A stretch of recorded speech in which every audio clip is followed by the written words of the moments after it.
غزل number 2 کا ہم تیسرا شعر دیکھتے ہیں۔ چاروں طرف سے صورت جانا ہو جلوہ گر، دل صاف ہو تیرا تو ہے آئینہ خانہ کیا۔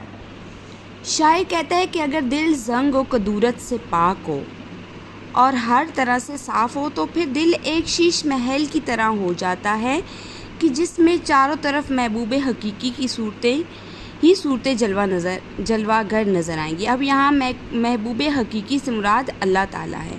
تو شاعر کہتا ہے کہ اگر دل میں زنگ نہ ہو، کدورت نہ ہو، نفرت نہ ہو تو بالکل دل شیشے کی طرح صاف ہو جاتا ہے اور اس میں آپ کو محبوب حقیقی یعنی اللہ تعالیٰ کے جلوے ہی جلوے نظر آئیں گے۔ دل ایمان و یقین کا مرکز اور ہدایت کا سرچشمہ ہے، لیکن اس کی بنیاد دلوں کی صفائی اور پاکیزگی ہے۔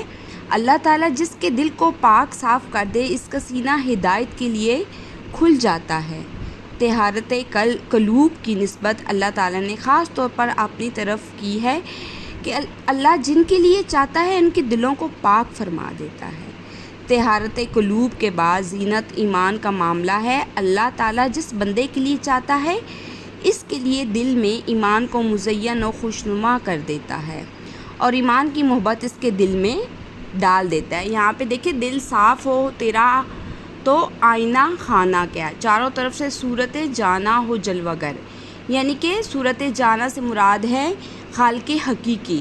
دل صاف ہو تیرا تو آئینہ خانہ کیا۔ اب ہم شعر نمبر 4 کی طرف آتے ہیں۔ آتی ہے کس طرح سے میری قبض روح کو، دیکھوں تو موت ڈھونڈ رہی ہے بہانہ کیا۔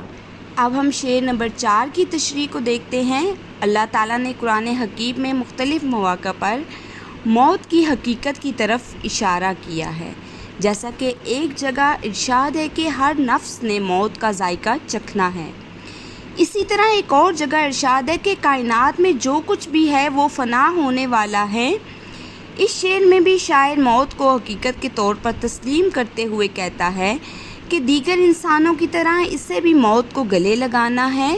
موت سے فرار کسی صورت ممکن نہیں ہے، لیکن زمانے کا چلن ہے کہ جب کوئی آدمی دنیا سے چلا جاتا ہے تو اس کے بارے میں لوگ سوال کرتے ہیں کہ اس سے موت کیسے آئی، کوئی حادثہ ہوا ہے یا کوئی بیماری موت کا سبب بنی ہے، یعنی موت نے کسی بہانے سے اسے آ لیا ہے۔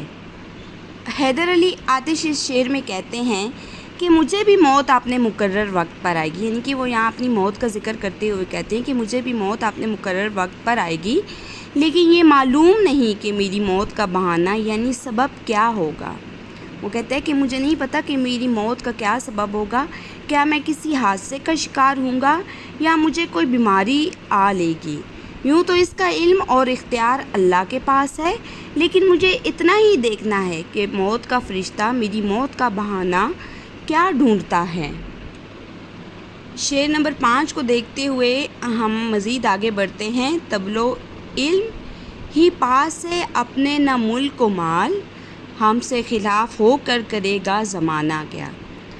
حیدر علی آتش مزید بیان کرتے ہیں۔ حیدر علی آتش کو شاعر قلندر کہا جاتا ہے۔ وہ توکل اور قناعت کا پیکر تھے۔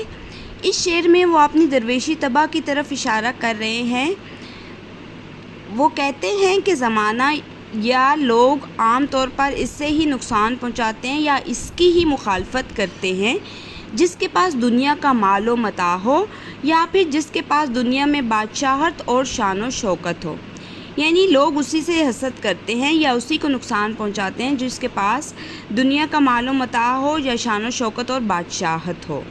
میں تو فقیر منش ہوں، میرے پاس نہ ہی ملک ہے اور نہ ہی کوئی مال جس کے حصول کے لیے دنیا میری مخالف ہو جائے، اور اگر یہ دنیا اور لوگ میرے مخالف ہو بھی جائیں تو انہیں مجھ سے کچھ حاصل نہ ہوگا اور نہ میرا کچھ بگڑے گا۔ یعنی کہ وہ کہتے ہیں کہ میرے پاس تو ایسا کوئی بھی مال و دولت نہیں ہے، کچھ بھی نہیں ہے، تو لوگ میرے مخالف کیسے ہوں گے؟ میں تو ایک فقیر منش سا بندہ ہوں، اگر دنیا لوگ مخالف ہو بھی جائیں تو انہیں مجھ سے کچھ حاصل نہ ہوگا اور نہ میرا کچھ بگڑے گا۔ یوں سمجھے کہ شاید اس شعر میں مال و متاع کی کثرت سے دلوں میں پیدا ہونے والے حسد کی طرف اشارہ کرتے ہیں۔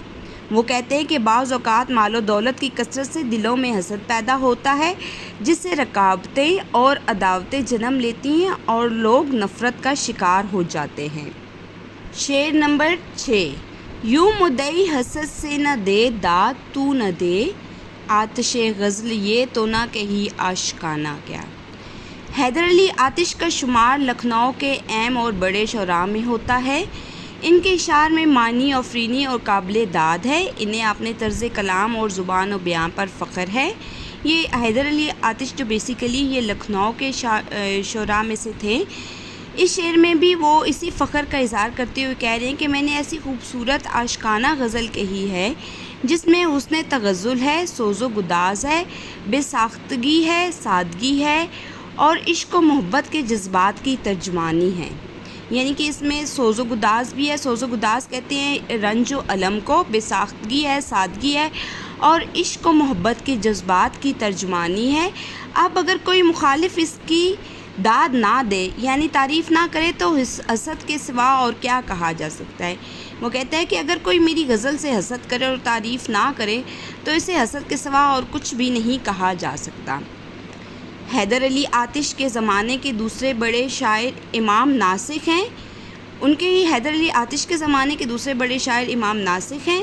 ان دونوں کی شاعرانہ چشمک چلتی رہتی ہے۔ اس شعر میں آتش نے جو مدعی کا لفظ، یہ دیکھیں شعر نمبر 6 میں، یوں مدعی حسد سے نہ دے داد تو نہ دے، مدعی کا لفظ ہے وہ امام ناسخ کے لیے استعمال کیا ہے کہ اے آتش تیری اس عاشقانہ غزل پر اگر وہ داد نہ دے، وہ کون؟ امام ناسخ، تو اس کی وجہ ان کا حسدانہ پن ہے۔ اگر ہم باغور مطالعہ کریں تو اس شعر میں صنعت تعلیٰ کا استعمال ہوا ہے۔ صنعت تعلیٰ سے مراد ہے کہ ایک شاعر اپنے کسی شعر میں اپنے کلام کی تعریف و بڑائی بیان کرے۔ یعنی کہ اگر شاعر جو ہے اپنے شعر میں اپنے ہی کلام کی تعریف و بڑائی بیان کرے تو اسے کیا کہیں گے؟